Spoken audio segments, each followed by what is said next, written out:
came across some videos talking about keeping fit, working on your body for guys, and yeah, it definitely is an eye opener in terms of seeing how the opposite sex can react to us when we're in good physical condition. They call it body game. Now, in our healing journey, looking after your physical health is very, very important. It's mainly because it's connected to our mental health, mind, body, soul connection. If you feel strong in your body, you feel a lot more grounded and stable mentally. And today, my David Attenborough, humans acting like animals in the gym experiences. Some was actually positive. I was doing some exercise, and there were some normals and some actual people just like working out, minding their business, positive body language, really doing their thing. And I think I was doing some work on the ground, some push-ups or whatever, and it was a hard one. I think it was the archer push-up, one arm each side, and I was grunting. And when I got to the last push-up, I made like quite a loud grunt. And when I stood up, there was like quite an attractive young lady who was stood next to me, and she just like stared straight into my face, and we just had this like 2 seconds of like connection. So yeah. So definitely, try to get out there, keep fit, get into the gym, look after yourself in terms of like trying to get the trauma out of your body. You feel better after you've worked out. Hopefully you can have some nice interactions too.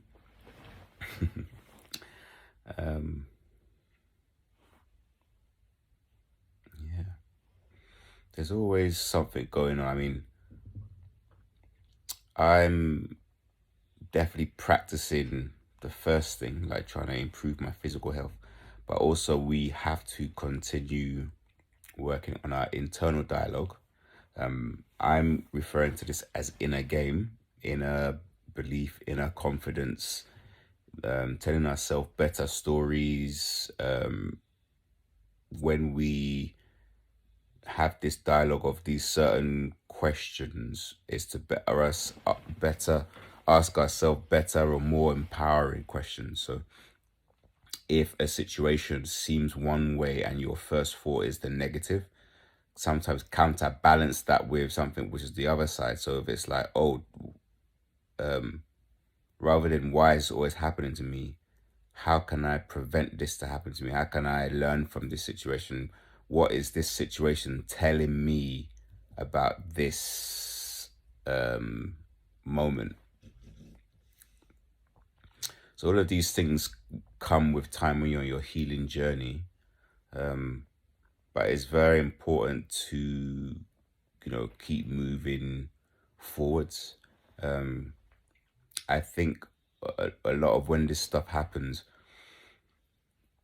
the opposite side, they want us to stop. They want us to, become bitter and bogged down by whatever has happened to us. But I'm here to tell you to keep going. The Most High definitely has your back, and things are going to go in your favor. In time, you will return to your former days of glory. You might feel quite sunken and low right now, but that's because you've been drained. When you're going through the discard and you're going through the push and pull, the intense love bombing, and the serious lows, when they're sort of put you in a devalued, they yeah, in the yeah, prolonged devaluing and the trauma bonding and all these things, it really like eats you away. But slowly over time, you start feeling better, you start dressing up again, you start moving your body, getting out there, meeting people, trusting again, loving again someday. Definitely. So definitely don't give up. Definitely keep going. These people, they're natural born vandals, you know. Like I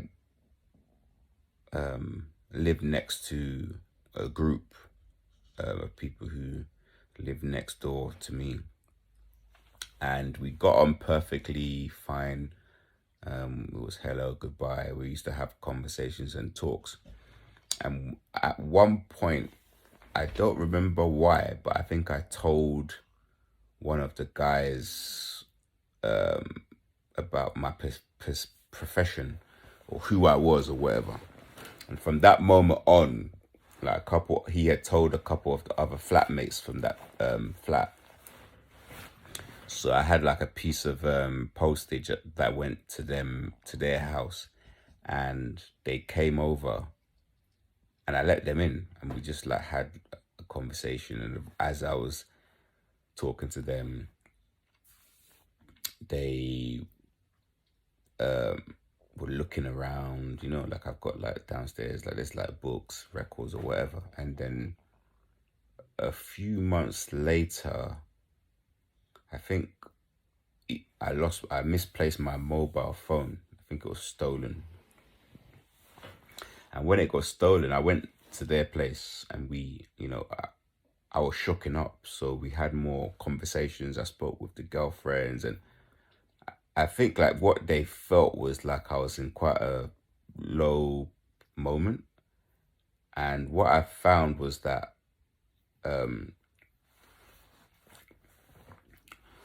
there was things that was moving around in my flat. So basically, they must have had a spare key for someone who lived in the flat before me. So they were like, they knew my routine. So anybody who lives near me, like I have a gate and the gate makes a sound, and I usually leave to go for my workouts at a certain time, like it's proper structured. So I would come back and there would be a record moved or a piece of clothing that was removed. And this went on for quite a few months. And just before they left, I had a record sent, and the record went to their place because I wasn't in. But the guy never. It didn't. They had record players as well, and it was like 2 or 3 weeks at this point, and the guy just saw me. He was like, "Oh, by the way, I got your record," and I was like, "What record?" He's, "Oh yeah, the record came," and right. So the postman never put a card through my door, and they didn't, and the guy from the next door didn't let me know that he had my record. Now this guy, he claimed to have been like this, like a fan of mine, and he really likes my stuff, and he had my record. So one day I saw him, I was like, "Oh, can I have my record?" Like, so I got my record. He brought the record out, and the box had been opened. It was like it had been played, and they looked at the record. So I was like, "What's this?" He's like, "Oh, I don't know. I found it." And I just and I on the at that moment, I think I said to him, "Listen, don't ever open my poster again. Do not open my record. It's not yours. I don't want to have problems with you. If I find this again, look, I'm going to deal with you, and I'll take your girlfriend from you." And obviously, looking back, probably should not have said that. But from that moment on, the occasions of people walking into my flat went up. Yeah. And one day, a pair of jeans that I would wear for cycling at the back was completely ripped. Like completely ripped. And also there was moments of where my computer had been broken into, and certain passwords were changed to like say like derogatory things, and it had to be them because one, I believe they had access to my flat. Two, they knew my routine. And also when they moved out, they finally moved out, and once they moved out, it all stopped. So it was definitely them. So I say that to say that, yeah, narcissists are vandals. They don't think rules apply to them. I mean, gaslighting someone by going into their house, moving their things around, like for me to just even think, like, have that what's the word, the entitlement, like to believe that I could walk into someone else's house, room, private space without permission, or film someone, like, those ideas don't even come into my mind. That's how demented these people are. And also it's like, it's the cruel, vindictive nature. Because when you live alone, or you live somewhere, and you put a book down or a record somewhere, or a cassette or a CD, whatever, you leave it in a certain place, and then it's moved without you moving it, in your mind it does something. It's like your perception of space has been shifted. So you're like, where's that? So you're having to double guess yourself. So it's actually, it creates you to actually lose confidence, and you actually slowly start going a bit insane. And because they've got no empathy, I don't think they think about the damage, short term to medium term damage, that they could do to another human being. I don't believe they think that, because if you did, you couldn't even you couldn't justify it, you couldn't even envisage doing it. It's just not something that I would ever think to do. But that's what these people are like. They are vandals. They will break in. I've had people in the past, they'll steal one sock, or they'll throw away, I was talking about this in another video, some of your perfume. They will move things around. I also believe they test you when they move things. So one day they might come in, and they'll just like cut a tiny slit in your butter, or take something small like a vegetable peeler, and then, just take one to see if you notice. And then the more you don't do anything, they raise the bar. Like towards the end, they ripped these pair of jeans. They were not a valuable pair of jeans, but I believe I was a bit of the catalyst as well, by saying saying what I said to him when they opened my post. Can you imagine? It's my post. I spoke out after someone, they've gone over my privacy. They've gone and opened my post, but they don't look at anything like that. He just gave it back to me. It was opened. He didn't, like it was nothing. And I believe that it was because of oversharing. So to protect yourselves, take from my story, please don't share information. If you're a painter, paint in silence. If you're a musician and you have things out, don't tell people your artist name. If you're if you're, I don't know, anything that you do, graphic design, don't tell people. There are many people who have a very, very destructive mindset, a feeble mind, a jealous mind, envious mind, a backbiting mind, or spirit, a Jezebel spirit. There are people just trying to that just want to compete with you. They want to knock you off your square. They will use every excuse to do it as well. They will make it like you are the person that's done something. Oh, well, that's because I made that comment, but they will do something, and you'd react to what they did, and then it becomes your fault. I saw even today in the gym, one of the other personal trainers, he was training someone, and he had hurt his leg. So he had crutches, and he used his crutch to point at the weight to the person he was training, like, can you pick up this and this and put it on the weight for the guy to lift? And if you saw the man's face, the client's face, he was like, and the guy had one crutch, he said, I can't do it, and I looked at the guy, and we both started laughing, because in today's time, you cannot give anyone feedback. You cannot give anyone direction. Who do you think you are? That's what the guy's face said. And the gym instructor said, look at you, you're a young, strapping guy. You know, like young, good looking, strong guy. What's the problem? It wasn't even heavy weights. It was like 10 kg. I don't know, you guys in America say pounds per, the round plates to put on the shoulder press. And the look that the guy gave the man who had one crutch, and me and the personal trainer, we just looked at each other and started laughing, because it's like, this is the world, man. It's like, that's why I say fake world. In the real world, people help each other. People are part of teams. They're part of sharing, communities where it's like, if one warrior, his wife dies, his wife is now looked after by the community. His children are raised by the other men. They pay. People are gardening. People are growing things. People are sharing, looking after one another, showing empathy, gratitude, love, cherishing one another, devotion.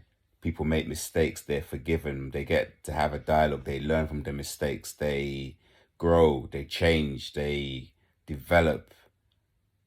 Yeah. The world we live in today is cancel culture. You are cast out, you're isolated, people talk behind your back in a way where you don't know where the arrows are coming from. So it's like everybody can devalue everyone. You don't even know who's speaking.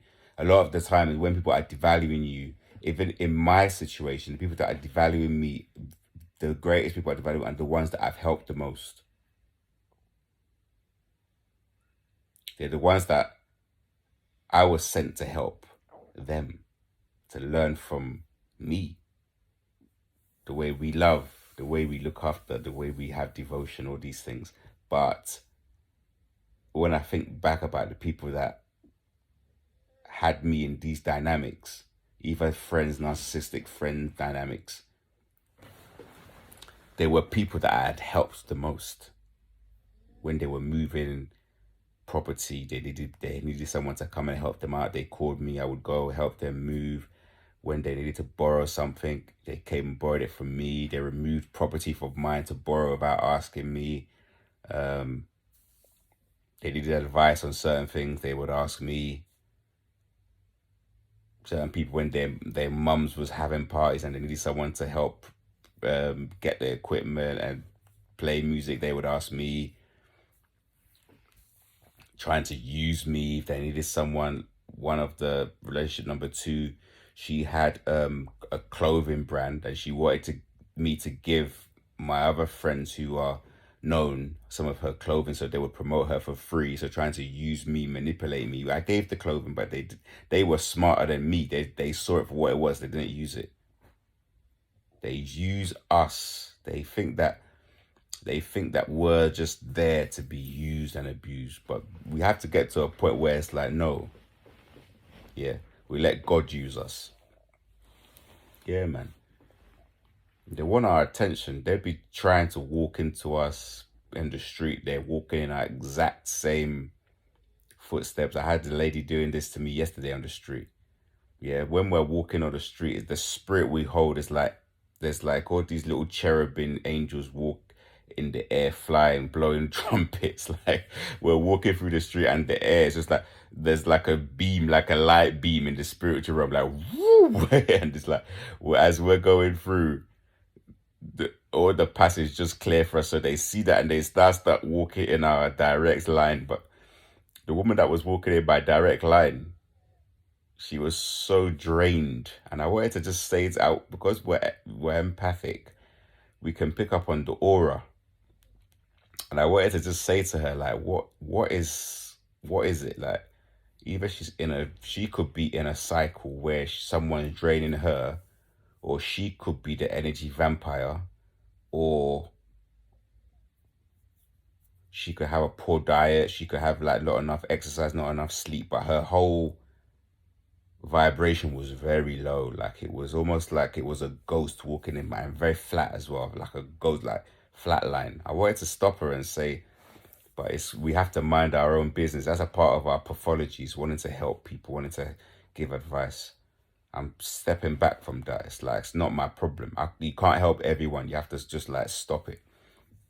Even noticing people with issues, just like don't even notice them. Just literally dialing into yourself, your own body. Be the observer of your thoughts. Don't get involved with the thoughts that are passing you every day.